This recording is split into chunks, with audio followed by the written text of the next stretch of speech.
good, everybody? This your main correspondent, Alan Taylor, and I'm back in the broadcast room yet again. Yeah, with another one.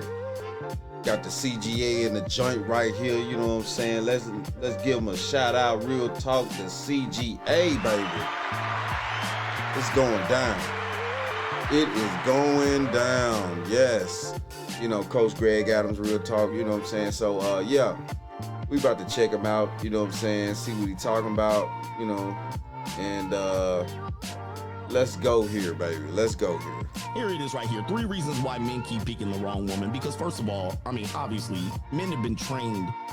This series of men from the baby boomers on, we've been trained to be weak. We've been trained to give and then expect women to give by a byproduct of us giving to them. And that's been a backfire. I talked about this with Afis. He tried to bring up Eastern marriages and arranged marriages, and I had to interject and said, those marriages are the most successful marriages they are. As a matter of fact, the intent of those marriages is to somehow have the woman pay have the man pay a bride price, somehow invest early, know what the investment is, and know what you're going to lose, or you can pay on the other end the opposite of a bride price. And then there's an investment from the family side. Then there's a courting or there's a mating ritual. There's something to be known where the people get to know each other. There's respect earned first, and then there's love. Now they're changing that too. They're fighting against that too because women are seen as property that way. But the problem is in Western marriage, women don't want to be seen as property, which I'm fine with, right? You don't want to be seen as property. But the problem with that is women are still property. The dowry versus the bride price. So the man pays the dowry. The bride price is when the family pays the man. Listen, I know people don't want to talk about this. This is tough, but women are still property today in America. And there's too many ways to prove this. Are all women property? No, that's just like saying all black people were slaves. That's not true. Right. That's like saying all white people were plantation owners. That's not true. Right. Okay? Are all women property? No, but the vast majority of them are. Let me explain. Many of them are properties of corporations in America. They've been promised jobs and great. Many of them don't have good jobs to begin with. Many of them choose to have bad jobs and then complain about the gender pay gap. But many of them report to duty on a timely basis. Now, they didn't want to be property for husbands and fathers, but now they transacted that property into corporations and or retail establishments or whatever sort of entrepreneurship that they're getting into, which they don't work that hard at. Many of them don't. So many of them are saddled up with corporate job duties and responsibilities in which they're going to earn work 40, 50, 60 hours a week. With that being said, that would make you property. Many of you guys have allegiances to these corporations. You would put the stamp or a tattoo of that corporation on your ass until they lay you off. Okay, so that's number one in terms of property. You're still property. Number 2, you're property of the state. Meaning, if I want to marry you, I have to ask the state, can I engage in this for whatever purposes they want me to engage in? But then for order for me to transact you, I have to have permission from the government. And that's it. That's the deal.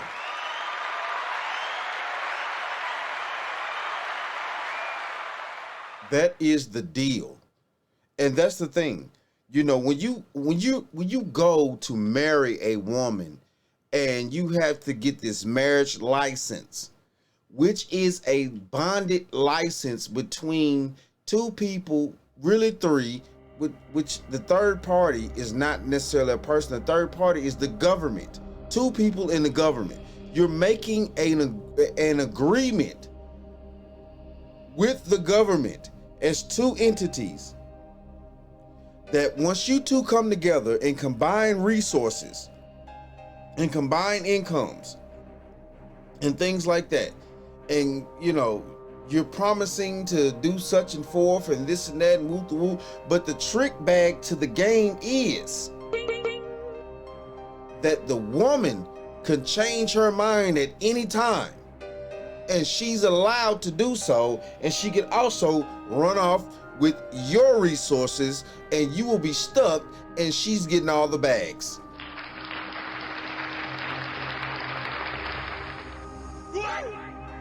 Real talk. Therefore, you are property of the government, because if the union doesn't work, like the bride price or the dowry, I owe you on the back end. I have to pay for that. Right. That payment is similar to a dowry or a bride price, but it's paid on the back end instead of the front end. Now, the reason why I have to pay is because the government knows that they cannot have women out here on the streets. They cannot have women and children out here on the streets. And so if they fail a relationship or a marriage, which most of them fail, somebody has to support them, and the government is not going to just support them because they had a failed relationship. Since you were a union, you now have to pay a portion of her expenses. Not all, but a portion. In the past, in the Western cultures, men used to take care of their wives. If they didn't, they would have the rest of society in their community to deal with. Okay. Like, you couldn't just put a wife out on the street like that. Dudes will beat you up. Nope. Like, if you think of old mafia movies, like, I was watching Bugsy the other day, and the guy Bugsy wanted to divorce his wife to go marry that 304 he married, Virginia Hill.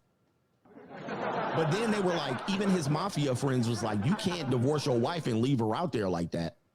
You can't do that. Now, he got deleted, and people wonder why he got deleted. Well, think about the movie Goodfellas. If you remember in Goodfellas, which was based on a true story, if you remember, if anybody out there has seen the movie Goodfellas, which, you know, I don't know how you are a grown-ass man and never seen any mafia movies or anything like that, like, you know, okay, whatever.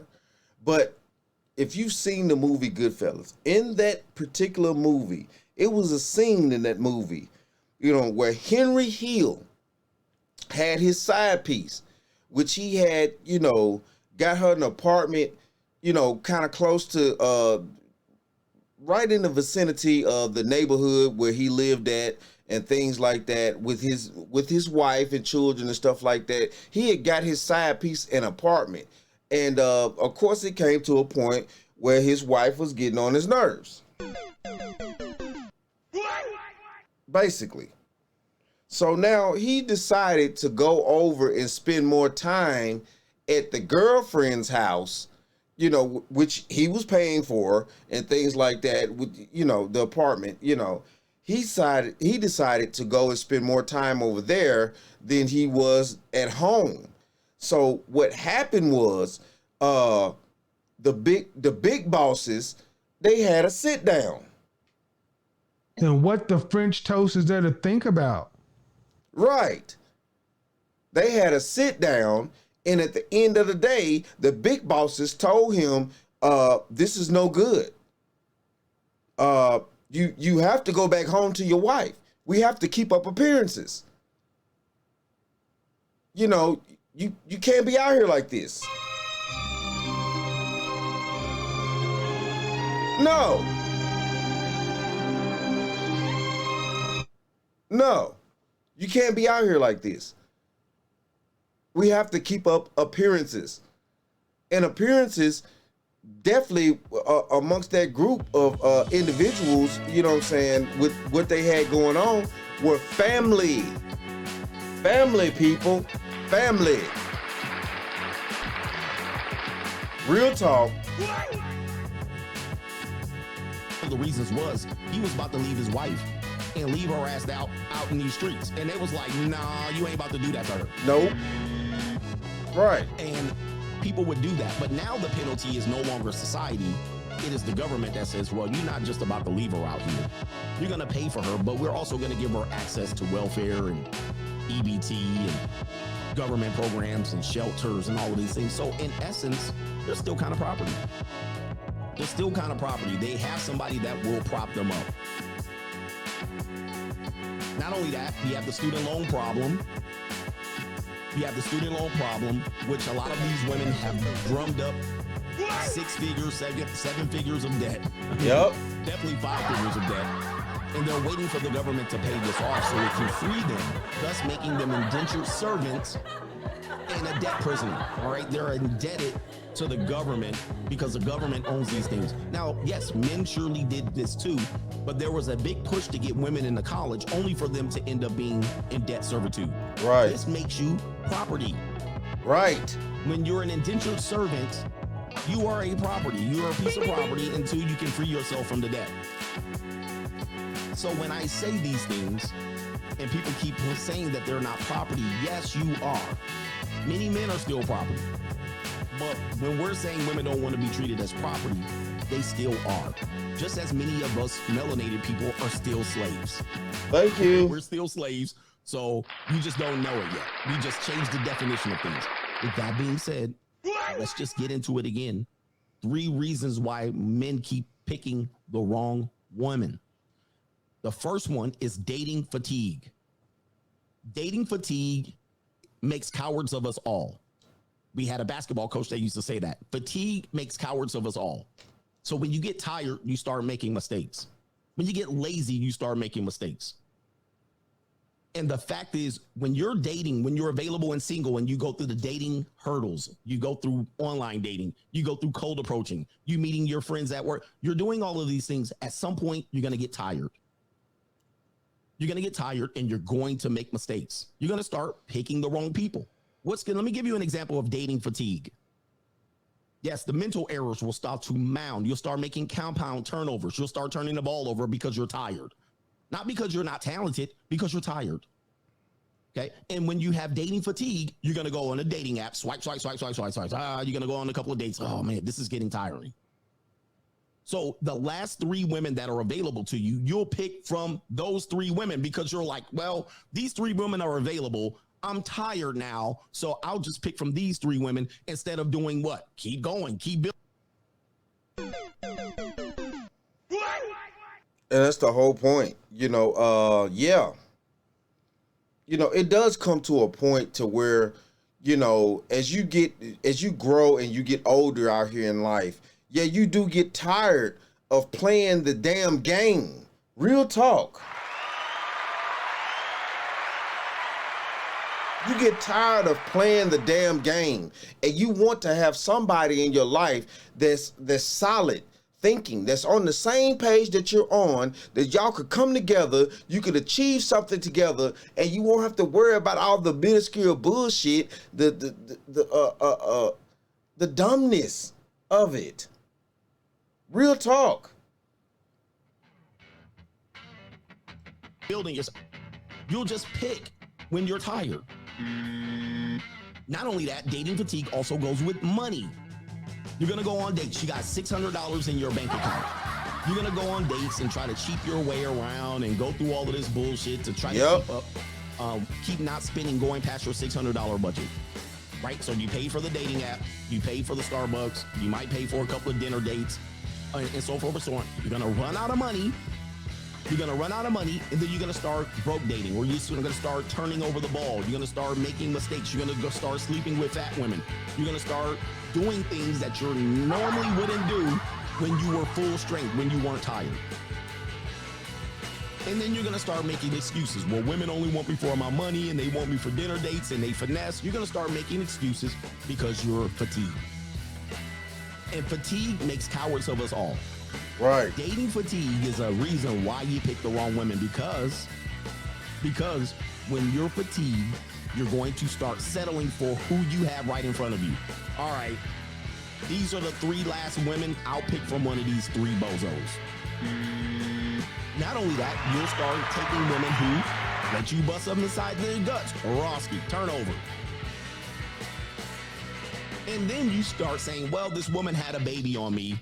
And you start trying to explain it away on the back end. Coach, what do I do? She's taking me to child support tomorrow. Bro, you messed up. You start dating women that are way below way below who you're probably deserve.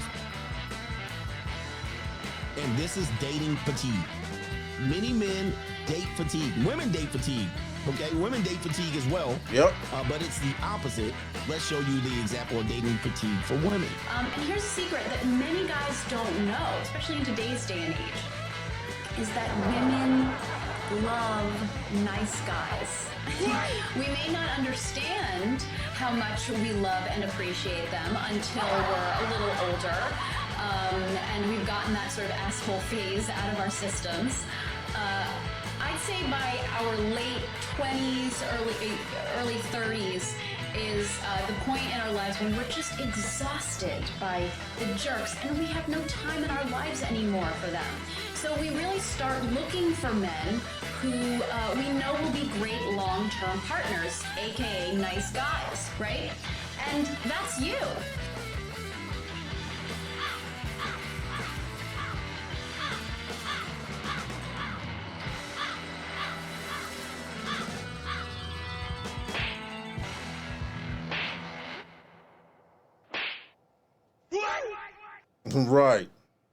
Right.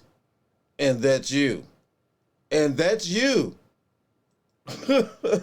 That's a form of dating fatigue for women. They are exhausted by the jerks. She just said exhausted. That's dating fatigue. So now, time to put our chips over here. This is what you do, and you end up picking wrong. Let's go. Let me see here. The next one is going to be beauty trumps substance. Many men have been in this situation. I've never said that I was unsuccessful with women. Some people assume that's the case, but I've never been a person that says I've been unsuccessful with women, right? I've always been able to do fairly well with women. Yes. Okay. That's never been my problem. Although people keep trying to assume that that's my issue. I picked some wrong women. All right. But I've never been in absence of them. All right. Anybody knows in the members live chat, anybody that have seen my videos, me versus the dating apps, there's no problem there. With that being said, beauty trumps substance. Now, I always talk about low-hanging fruit, but there's a middle ground here. Sometimes a 6 will like you, but you'll also have in the back pocket an 8. You'll be like, I have an 8. Now, naturally, we want the most beautiful person we can get. We'll never be able to battle that. But sometimes the 6 is pressing you and doing very well. She's doing well, but you'll have the 8 going along as well.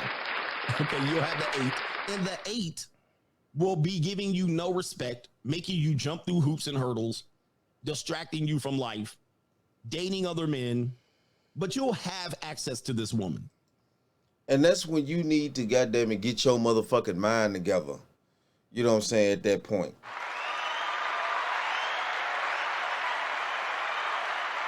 You know what I'm saying? That's when you need to get your mind together and be like... And what the French toast is there to think about? Nothing. There's nothing to think about. You know, after you get past it, after you grow the fuck up, you know what I'm saying? Listen, at a certain point, I'm like, give me the 6 that's on my fucking team, that's down for me, that's riding, that's putting in the goddamn work over the bitch that's an 8 that's trying to send me through hoops and shit for what? For what? Cause when you break it down, real talk, when you break this shit down, all these motherfucking women got the same goddamn equipment. It ain't no difference. It ain't no difference. All of them bleed once a month. What the fuck? The hell you talking about, boy? Yeah, I said it. I sure the fuck did. You heard it. But it is what it is. All of them got the same damn equipment. What the fuck? And you'll give up the 6 to go with the 8. And you'll later regret it. You'll later regret this. A lot of men do this. Because the person looks good, you're gonna really be willing to roll the dice and put trust in her. She's gonna stab you in the back because that's what women who are 8s do. Right. All right. That's what they do. They're out for themselves. The person that was a 6, that was good enough, you didn't go for it. Now, I'm not telling you to go for lower hanging fruit, but what I'm telling you is a lot of times you will pick the wrong one based on the looks alone, only to be put through bullshit dealing with the looks. Listen, look, you know what I'm saying? Coach, of course, coach, you know, shout out to the coach. Real talk. Real talk. You know what I'm saying? But at the end of the damn day, these quarters, nickels, and dimes that I'm about to display to you as men under the sound of my voice, yes, the 6 will end up being the better choice than the 8. And that's just that. It just is what it is.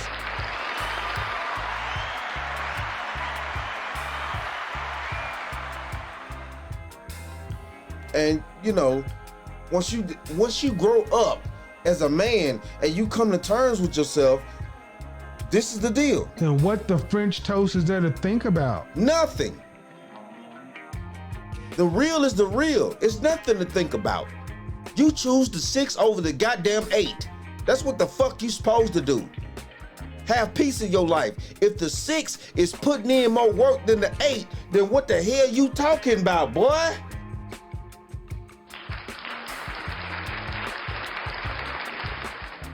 For real.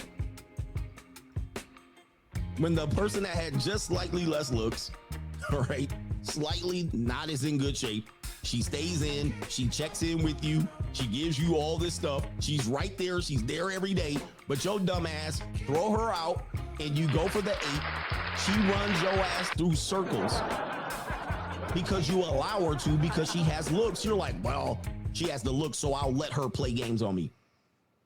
And then guess what happens? Your dumb ass get ran. Your dumb ass get used, finessed, and played. And then you want to go run back to the 6, but it's too late.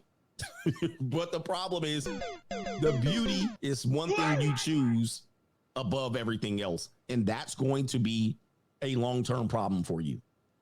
It's going to be a long-term problem. I know you think you deserve better, but at the end of the day, someone a little less beautiful, a little bit less arrogant, a little bit less putting hurdles in front of you sometimes might be the better choice. But you avoid it. Women do this as well. You're 5'7". She's the other dude's 6'3". She might pick the 6'3" dude. And she can say, I just can't let the 5'7" dude hit it. But the 5'7" dude's ready to give her life. He's ready to rescue her from the mud. Now, later on, she'll come back to that guy because she kept him as a friend in the orbit. And she'll come back to that guy after the 6'4" guy done ran her ragged. And she'll come back to you and she'll say what? And that's you. Yeah. So we do this as well. And this is why the reason why you get picked, why you picking the wrong women. All right. Last one, you keep taking the easy way out. You keep taking the easy way out. This is a classic example here. So again, this kind of takes control of takes exactly what we're doing here. So a couple examples of taking the easy way out. Number one is proximity. Proximity is taking the easy way out. So you might be saying all these women in Birmingham, Alabama are trash, but you have access to other cities, municipalities in your area. Do you only have to date the women in Birmingham? But people will take dates and they will actually limit everyone in the free United States, 360 million people, but you will only date people where the population is 300,000. Like, you don't have to date those women there. You can date women anywhere. You can date women overseas. The world is open. We're global now. But you only date people in your area as if you can't date people anywhere else. Now, let's just say you can't date women anywhere else. That's a problem for you. That's your problem because you don't have the money, the resources. You haven't taken time to build yourself. You just settle for the people in your area, which is going to be a mistake. There's people all over the place, but proximity is one of the things that you do to take the easy way out. The next one is going to be limiting factors that other people control. So they might say, now, shout out to the brothers that love them a good black woman. I love me a good black woman. All right, but there's good black women anywhere, but you limit it by proximity, which is going to be, that's going to be your fault. But let's just say then you only date women of your own race because other people are going to be mad at you. Other people are going to be upset with you. Other people are going to say, why didn't you pick a black woman? Well, there wasn't that many in my area, or the woman in my area didn't like me, or... Hey, that's when you supposed to sit there and not give a fuck. Why is you do not worry about what other people think. Your happiness is what fucking matters. You only have one damn life.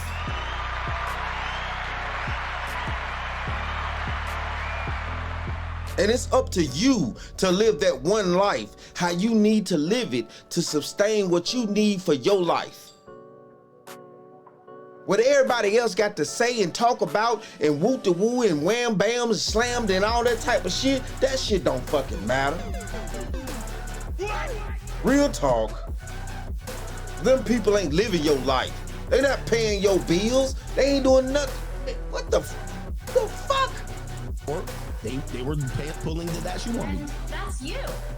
I dated women over here. I dated a couple of Asian women over here. And then they get mad at you and you say, okay, in order for them to not get mad at me, I'll pick women that will be, these people will like them. They'll like the fact that I picked this woman. That's dumb. Right. That's stupid. I don't get it. I don't care what race you are. Why would you have a limiting factor that other people control other than yourself? You'd be beautiful. You'll look beautiful if you married a beautiful black woman. What? I mean, listen, why would I do that? There's a bunch of reasons why I wouldn't do that. That's a limiting factor that they control. If it's a limiting factor that other people's control and it's not sincerely what you want to do, that's why you keep picking the wrong women. That's why you keep picking the wrong woman. Same thing as you're taking the easy way. That's the easy way out. Harder would be, okay, I'm going to open it up for people outside of my general area, outside of my race, outside of my country, outside of my state, outside of my... You can open it up, but you won't do it. And when men open it up, they get called all kind of names. How dare you go overseas? You're just going to be a monkey simp over there. How dare you date a woman outside your race? That's ridiculous. Well, that's what I want to do. So for the men that keep picking the wrong woman, look at it and go through these things. Are you dating? Are you suffering from dating fatigue? If you're suffering from dating fatigue, take yourself off the marketplace before choosing the wrong one. Number 2, beauty trumps substance. There's women of substance. There's women that like you. Have you heard of the phrase, go with who likes you? That's hard for men to do. Go with who likes you. They'll be more likely give you a better quality of life or better dating experience than somebody who you're forcing to like you. Right. Using money for them to get to like you, using gifts to get to like you. Sometimes you see somebody, they're into you, and we still juggle around. Oh, I'll keep them to the side, and we still juggle them around and try to go for somebody slightly more beautiful. That's going to be an L. That person's down for you. You might want to stick with them. If you don't want them, go ahead and tell them and dismiss them so that you can move on about your own life. But that's the truth, though.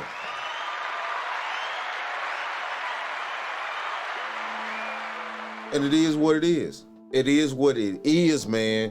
You know what I'm saying? Yeah. And, you know, we've all made these mistakes out here. As men. We've all made these mistakes. Most men, if you're past a certain age, I'm not talking about early 20s or mid 20s or something like that, but if you're past 35, real talk, if you're past 35,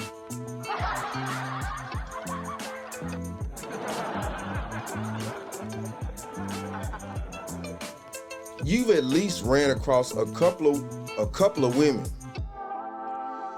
that after you get past 35 and you think back on your life, you was like, damn, I should have kept that motherfucker.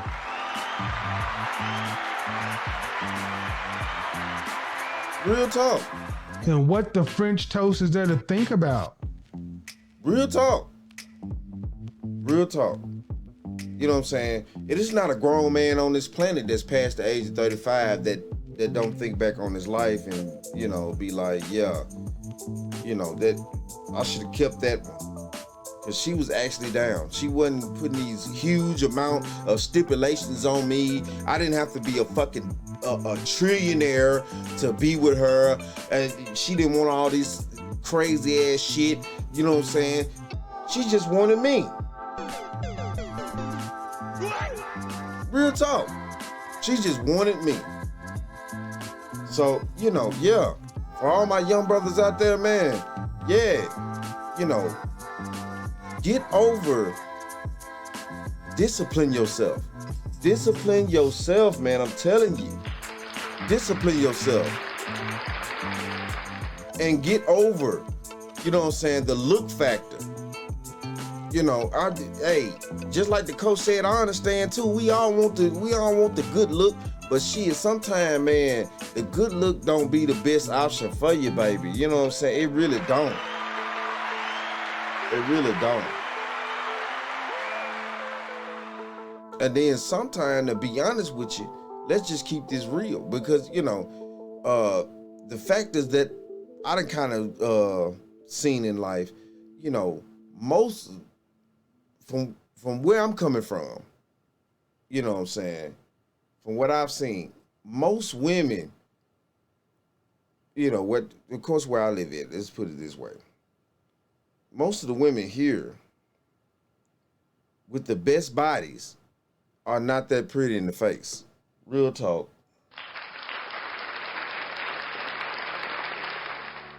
And the women that are actually pretty in the face do not have the best bodies. I'm just being honest. That's from where I'm staying at now. Of course, you know, it varies. It's different all across. It's different all across the world, all across the country. It's different. Of course, it varies. But, you know, yeah. At the end of the day, you know, I'd rather take a not so pretty chick with a great body that's you know, freaky how I like, you know, at home, and not so demanding or overbearing and shit like that, versus the pretty chick with, you know, the body is, and, you know, she giving me all that motherfucking crazy ass goddamn attitude. Real talk, I'm just being honest with you. Because she feel like she entitled, because, you know what I'm saying, some of these motherfucking lame ass men out here that sit around and told this bitch that she pretty, you know what I'm saying, and that's just by the face, because at the end of the day, 9 times out of 10, she ain't gonna have the body. I'm just being realistic here. From where I'm coming from where I'm at. I can't speak for the rest of the nation. But it is what it is, though, man. Shout out to the coach, real talk, man. Coach Greg Adams, man. He always dropping them damn dimes, baby. Man, he dropping them dimes. That's why I got to come in with them quarters and them nickels, like talking about, you know what I'm saying? And also a few dimes of mine, you know. But yeah, though, it is what it is, man. You know, shout out to all my subscribers, man. Please like, share, you know, show me some love. Please hit that like button, you know what I'm saying? Get me into that algorithm. Real talk, man. I thank y'all so much out there. You know, shout out to all my subscribers that I have so far, man. Appreciate the love. Real talk, baby. Appreciate the love, you know. And it is what it is, though. But it boils down to, like I always say about this time, that, my friends, is the bottom line.